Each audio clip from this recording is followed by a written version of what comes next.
Hello traders, this is Aaron Haynes with PremiumSignals.com. Last night we had some great picks that we had go out.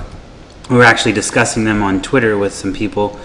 If you're not following us right now, you can always follow us at twitter.com/premium_signals. Check out our latest tweets. There were 4 pairs that we were really focusing in on. The Australian US dollar, pound Australian dollar, euro yen, and then pound yen.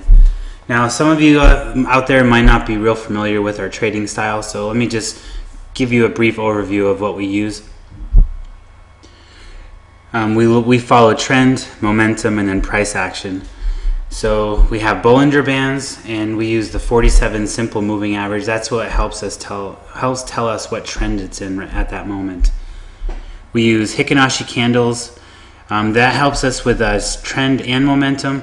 What it does is it smooths out the trend that it's in. And then we use the 10 moving average, simple moving average. That helps tell us what the strength of the trend that it's in. We want to see price stay below the 10 moving average. And then we use the oscillator here at the bottom that tells us the price action of the pair at the time. So what we saw here, let's go down to the 1 hour. We also use trend lines and support and resistance. I think that's pretty common amongst everybody. Oh, and then we do also use one other momentum indicator. It's called Premium Signals Trend. That just signals what momentum it's in within the trend. So back here on the 1 hour, we have a small upward trend, I should say. We have price action breaking below the trend line, the 10 moving average breaking below the 47, and then we have price staying below the 10 moving average. So what we like to see is to see a movement such as this going into the Euro session. So this happened just before the Euro session, a few hours later on in the Japanese session. We had consolidation right here, and so this is actually when we got into the trade. We ended up getting out with a 43 pips in profit, which what happened was we saw that it looked like the trend was ending. It was really early in the Euro session. When this pair moves that quickly in the Euro session, we don't want to hold it too long. It actually normally moves more towards the US session. And then we had, over here we had a double bottom. So with the double bottom and when price was when we got into the pair, and then also with the pullback here, we saw that it's getting exhausted. This is pretty much what they call a hammer candle. So once we saw that, definitely time to get out. Heck, we'll take 43 pips. It's better than losing on a trade. So the next pair that we focused in on, it is the pound Australian dollar. So what we had here is the pair is in an upward trend. We had a convergence over here with the Bollinger Bands, the 10 moving average and the 47 moving average. Then we also had the oscillator pointing up, indicating price action was up. The last thing to look at is the color of the candles and the strength of the candles. Whenever you have a Hikinashi candle with a square bottom, as you have right here, that really shows you the strength of that candle. So going back down, so we always drop back down to a lower time frame in order to get into the trade. This is where we ended up getting into the trade right here. Again, it was approaching the Euro session. We had a pop and then consolidation going into the Euro session. We had a doji candle indicating that the pullback was over. So we ended up getting into the trade. Now we got out of the trade with a 68 pips profit. What happened was we see right here we have tweezer tops, and then we have price action starting to point down. With the tweezer tops, that generally tells us that the momentum is over within that trade or that trend.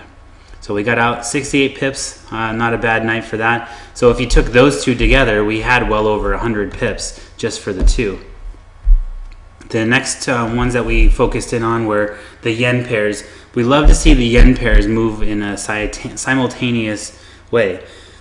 So with them moving in, we had the Australian yen, we had the USD yen, the euro yen, pound yen, all of them moving in the same direction. We always choose the best of the best out of that situation, and it's usually the euro yen and the pound yen just because they move a lot more than the others. So what we have here Even though this latest trend was up, we have price pulling below the 10 moving average. Oh, one thing I wanted to mention here too is this fundamentals came into play on these two trades for the yen. We know that the markets tend to sell off towards the end of the month. Also, we had a holiday coming up at the end of the week. So the end of the month is coming, holiday. We know that markets tend to sell off. So we have price pulling below the 10 moving average, consolidating to the 10 moving average.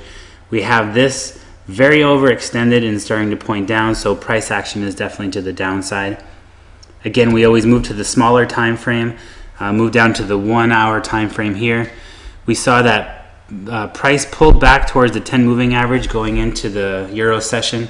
Again, we're always looking to see what's happening as we're going into the euro session. We had some pullback here. Our traders got into the trade.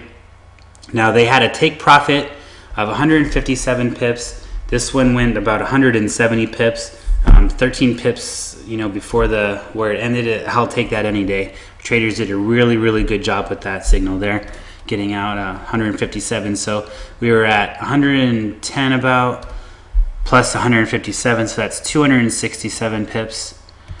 Then the last trade that we got into, it was the pound yen. Again, since it's a yen pair, it's moving simultaneously with the euro pair. We know that markets tend to sell off towards the end of the month. We felt that this was a great trade for us to get into. So price moved again below the 10 moving average, dropped down to the lower time frame. We have strength building below the 10 moving average again. We have price pull back just before the euro session. And in this trade here, our traders ended up picking up 197 pips. Let's see here. It ended up going about 240 pips, but again, they had a take profit 197 pips. That's a great movement within a pair. I'll take that. So adding all that up, we're over 400 pips for the night, and that's just on 4 different trades. So if you didn't catch our commentary last night on Twitter, definitely go to twitter.com/premium_signals. Take a look at our different picks that we have. We don't always have them out there, but definitely check us out, and I'll see you on the next one. Happy trading.